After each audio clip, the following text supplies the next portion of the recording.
नमस्कार, आप देख रहे हैं पंजाब केसरी.com। मैं आपके साथ हूं ज्योति शर्मा। केंद्रीय गृह मंत्री अमित शाह ने शनिवार यानी 10 फरवरी को नागरिकता संशोधन अधिनियम यानी CAA को लेकर बड़ी घोषणा की है। उन्होंने कहा है कि लोकसभा चुनाव से पहले CAA को लागू करने के नोटिफिकेशन जारी कर दिया जाएगा और इसे लागू भी किया जाएगा। उन्होंने पिछले साल दिसंबर में अपने पश्चिम बंगाल दौरे के दौरान दावा किया था कि CAA को लागू करने से कोई नहीं रोक सकता। सूत्रों से मिली जानकारी में अमित शाह ने कहा कि मैं साफ कर देना चाहता हूं कि CAA किसी भी व्यक्ति की नागरिकता नहीं छीनेगा। इसका उद्देश्य केवल धार्मिक उत्पीड़न का सामना कर रहे पाकिस्तानी, अफगानिस्तानी और बांग्लादेशी अल्पसंख्यकों को नागरिकता देना है। इसको लेकर उन्होंने क्या कुछ कहा, पहले देखिए ये वीडियो। CAA notification.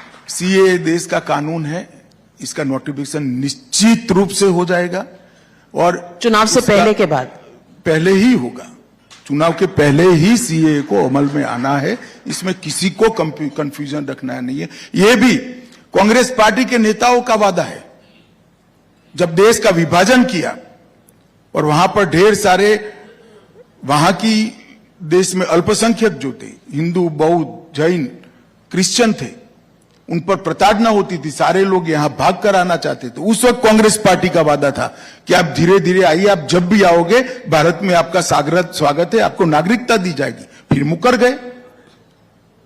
और मैं आज स्पष्ट करना चाहता हूं, CAA किसी की भी नागरिकता लेने का कानून नहीं है, छीनने का कानून नहीं है। इस देश की माइनॉरिटी को और विशेषकर मुस्लिम भाइयों को भड़काया जा रहा है। देश में किसी की भी नागरिकता CAA छीन ही नहीं सकता, क्योंकि कानून में प्रोविजन ही नहीं है।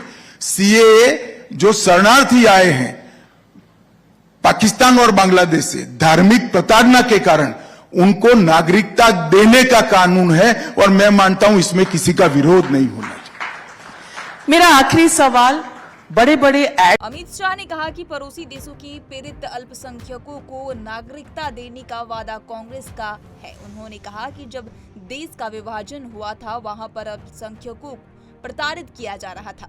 उस दौरान वे सभी भारत में भागकर आना चाहते थे। तब कांग्रेस ने कहा था कि आप यहाँ आइए, आपको यहाँ नागरिकता दी जाएगी।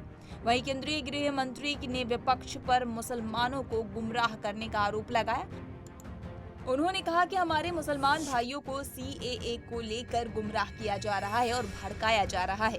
CAA केवल पाकिस्तान, अफगानिस्तान और बांग्लादेश के धार्मिक अल्पसंख्यकों को नागरिकता देने के लिए है।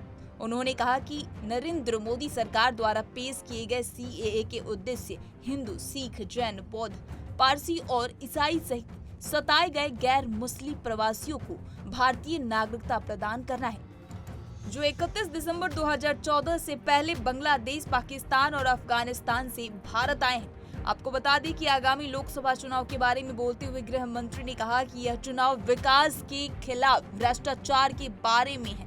उन्होंने आगे कहा कि यह चुनाव इंडिया बनाम NDA के बारे में नहीं है, यह भ्रष्ट शासन बनाम भ्रष्टाचार के खिलाफ जीरो टॉलरेंट के बारे में है। ये चुनाव उन लोगों के बारे में है जो राष्ट्रीय सुरक्षा सुरक्षित करना चाहते हैं, बनाम उनके बारे में है जो विदेश नीति के नाम पर राष्ट्रीय सुरक्षा को खतरे में डालते हैं। बता दें कि दिसंबर 2019 में संसद द्वारा CAA के पारित होने और उसके बाद राष्ट्रपति की मंजूरी के बाद देश के विभिन्न हिस्सों में विरोध प्रदर्शन हुए थे। खबरों का सिलसिला लगातार जारी है। देखते रहिए पंजाब केसरी.com। नमस्कार।